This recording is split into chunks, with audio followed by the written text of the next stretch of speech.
Sasagot po tayo ng tanong at ang tanong ay ganito.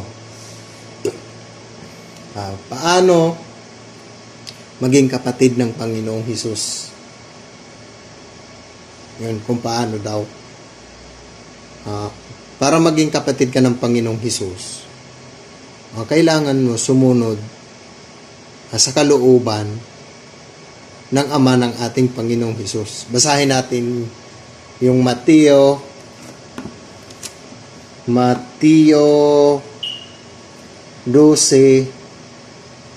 verse 50. So, ganito ang nasulat. Para maging kapatid mo ang Panginoong Hesus,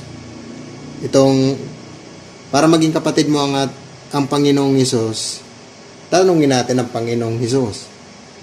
Panginoong Hesus, paano po ba namin kayo maging kapatid? So, ganito naman ang sagot niya. Sabi ng Panginoong Hesus, sapagkat sino mang gumaganap ng kalooban ng aking Ama na nasa langit, ay siyang aking kapatid na lalaki at aking kapatid na babae at ina.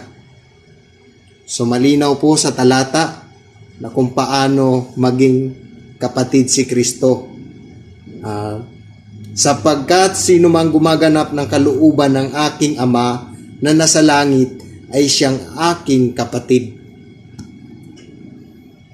So, ganapin po natin yung kalooban ng Amang nasa langit para maging kapatid natin si Kristo. Hanggang dito na lang.